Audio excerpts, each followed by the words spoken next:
होठों को सीलूं ये मुमकिन नहीं है, क्योंकि हमारी तो बोलने की ही दुकानदारी है। नमस्कार, भोरे भोर के एक और एपिसोड में आपका बहुत बहुत अभिनंदन करते हैं, स्वागत करते हैं। किसे क्या मिला ये मुकद्दर की बात है, आपने सुना भी होगा। लेकिन सियासत में क्या हो जाए, कब हो जाए, कैसे हो जाए, क्यों हो जाए, ये सब सवाल कभी उत्तर के लायक नहीं होते हैं। सिर्फ सवाल होते हैं बिहार और बिहार की सियासत। ये दोनों ही ऐसे दो पहलू हैं जिसको आप कहे बिना, पढ़े बिना और सोचे समझे बिना बिल्कुल ये कह सकते हैं कि बिहार में जितनी सियासत होती है वो सियासत इस देश के मिजाज को तय करती है। एक बार फिर से देश के मिजाज को तय करने के लिए जो 5 राज्यों में चुनाव हो रहे हैं, उससे पहले बिहार में जितनी सियासत हो रही है शायद उतनी सियासत आपने पश्चिम बंगाल, असम और अन्य राज्यों में नहीं देखा होगा। अभी तक चुनाव की तैयारियां और शांतिपूर्ण तैयारियां हो रही हैं, चुनाव आयोग के हाथ में सब कुछ है, लेकिन बिहार राजनीतिक रूप से पूरा माहौल गरमा दिया। इस माहौल को गरमाने में बिहार के मुखिया, जिन्हें चुन करके हम सब ने मुख्यमंत्री की कुर्सी पर पहुंचाया है, वो ऐसी सियासत कर रहे हैं कि बाकी के सारे लोग बगले झांक रहे हैं। ऐसा ही कुछ हुआ है कि विलय से और विलय की बात को लेकर के किस तरह से उन्होंने अपने पुराने मित्र छोटा भाई, जो कि एक साथ तब राजनीति की शुरुआत किए थे जब लालू प्रसाद के विरुद्ध में पूरी तरह से मजबूत और एक मजबूती के साथ बिहार पर कब्जा करने की बात थी।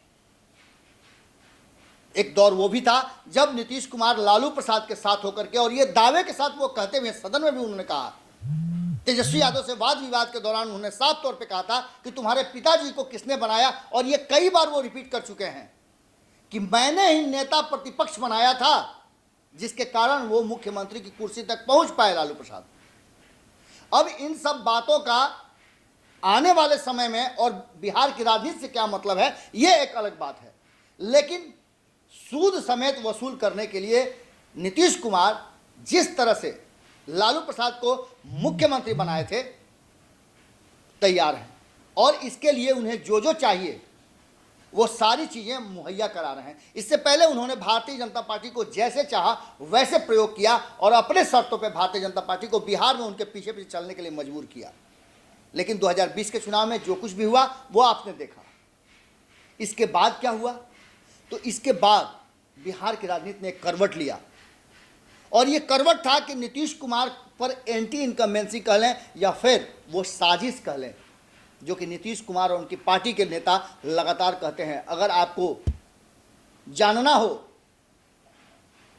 कि क्या दंश था, क्या दुख था, तो दुखिया जाने दुखिया की माया। वो पीड़ा वही जान सकती है जिसको घाव हुआ, और एक बड़ा घाव जय कुमार सिंह को लग गया। ऐसे बहुत सारे नेता हैं, बहुत सारे मंत्री रहे हैं नीतीश कुमार के कुनबे में, ऐसे बहुत सारे विधायक रहे हैं जिनको हार का दंश झेलना पड़ा है। ऐसे 25 से 30 लोग हैं जो इस बार चुनाव हार चुके हैं, और चुनाव हारने के पीछे चिराग पासवान का नाम लिया जा रहा है, जिसको कि भारतीय जनता पार्टी रोक नहीं पाई। इसमें बहुत लंबी कहानी है, जिस कहानी को हमने आपको पोर्ट्रे करके बता दिया था। लेकिन अब क्या है कि नीतीश कुमार और उपेंद्र कुशवाहा के विलय के बीच में एक फिर से शर्त आ गई है। यह शर्त क्या है, जिसकी चर्चा हमने बहुत पहले किया था, और जिस पर कई तरह की बातें, चाहे वो माधव आनंद हो, माधव आनंद तो बहुत कम इस मुद्दे पर बात किया है, क्योंकि माधव आनंद का सीधे कहना था कि वो फाइनल करेंगे तब बोलेंगे, और बहुत जल्दी माधव आनंद की बात हम आप तक रखने जा रहे हैं कि माधव आनंद ने कैसे, हम तो बता ही रहे हैं, आपको शुरू से बता रहे हैं कि इस पूरे प्रकरण में कहीं ना कहीं माधव आनंद ने उस कड़ी का काम किया है जिसने ला करके फिर से दो बिछड़े हुए भाइयों को मिला दिया है। जो दोनों भाई 3 महीना पहले एक दूसरे के कट्टर दुश्मन हुआ करते थे, एक दूसरे के विरुद्ध बिहार की जनता से मुख्यमंत्री की कुर्सी का मांग कर रहे थे, आशीर्वाद मांग रहे थे, वो आज एक साथ मिलने के लिए पूरी तैयारी कर चुके हैं। लेकिन उससे पहले एक शर्त आ गई है। आपने सुना होगा या देखा भी होगा, अगर नहीं देखा है तो पीछे जाकर के आप देख सकते हैं कि भारत लाइव लगातार इस बात को कहता रहा है कि इसमें विलय में किसको क्या मिलेगा ये तो भविष्य बताएगा, लेकिन उपेंद्र कुशवाहा को क्या क्या मिलेगा वो तय हो चुका है। संपादक नमन मिश्रा जी ने भी आपको ये बातें बताई थी, और ये खबरें कहीं कोई लिखित नहीं है, अलिखित और खबरें हैं, लेकिन इसके बावजूद ये पुष्ट खबरें हैं और इन खबरों पे मुहर लगने जा रहा है कि किस तरह से ये पूरा मामला और पूरा माहौल जो है वो आपके सामने आने जा रहा है। उपेंद्र कुशवाहा की पत्नी, जिसकी चर्चा हम पिछले कई दिनों से कर रहे हैं, वो लगातार फ्रेम में नजर आ रही हैं, और उपेंद्र कुशवाहा की पत्नी अब राजनीति में भी पूरे जोशो खरोश के साथ, दमखम के साथ प्रवेश करेंगी।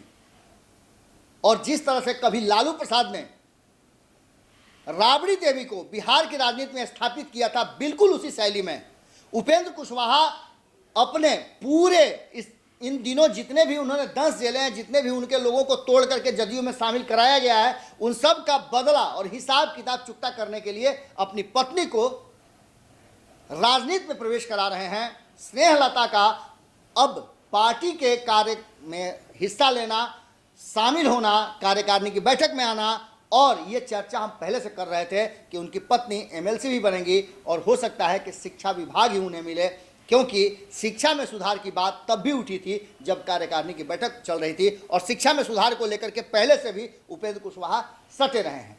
बस 2-4 घंटे की बात है, 2-4 घंटे के अंदर में पूरा परिदृश्य साफ हो जाएगा। ये तो साफ हो जाएगा कि उपेंद्र कुशवाहा अब नीतीश कुमार के छोटे भाई के रूप में उनके खड़ाओं को लेकर के बिहार की राजनीति में प्रवेश करेंगे। राम और भरत की जोड़ी कहें या फिर राम लक्ष्मण की जोड़ी कहें, इस जोड़ी का आगे का भविष्य क्या होगा ये तो बाद में तय होगा, लेकिन इतना तो तय है कि अब लक्ष्मण की तरह उर्मिला को 14 वर्ष वनवास झेलना नहीं पड़ेगा, क्योंकि सबसे पहले वनवास खत्म होने के साथ उन्होंने अपनी पत्नी को स्थापित करने का मन बना लिया है। और स्नेहलता बहुत जल्दी आपको बिहार की राजनीति में, और हो सकता है तो शिक्षा विभाग, क्योंकि शिक्षा विभाग को अभी भी सुरक्षित रखा है नीतीश कुमार ने अपने सबसे करीबी और सबसे ज़्यादा भरोसेमंद विजय कुमार चौधरी के पास। शिक्षा विभाग एक बहुत बड़ा नीतीश कुमार के लिए चैलेंज बन गया था, और ये चैलेंज अब उपेंद्र कुशवाहा के मार्फत से उनकी पत्नी के हाथ में आ सकता है। इसके अलावे आगे माधव आनंद को क्या मिलेगा, इसके अलावा धीरज कुशवाहा को क्या मिलेगा, बीके सिंह को क्या मिलेगा, बहुत सारे लंबी फहरिस्त है। क्या कुछ होता है, ये सारी चीज़ें हम लगातार नज़र बनाए हुए हैं, देख रहे हैं। भोरे भोर में आज हम यहीं विराम देंगे।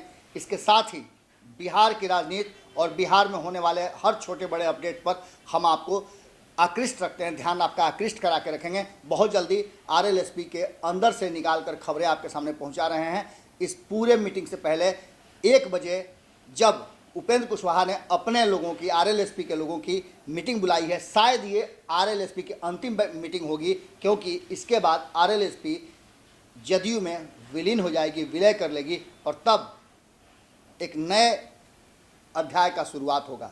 जुड़े रहे भारत लाइव के साथ। नमस्कार। अगर ये वीडियो पसंद आई और वह बिहार के राजनीति और बिहारियत से सरोकार रखेनी तो सब्सक्राइब बटन दबा के चैनल के सब्सक्राइब कर ली। ओजे एगो घंटी बा, ओकरा बटन दबा देला से कुल सटीक और मारक खबर रुआ मुफ्त में मिल जाई। अगर रुआ पत्रकारिता के हमनी के नया प्रयोग में सहयोग कर चाहतानी तो ज्वाइन बटन दबा दी। पेटीएम नंबर नोट कर ली 9386816700। धन्यवाद।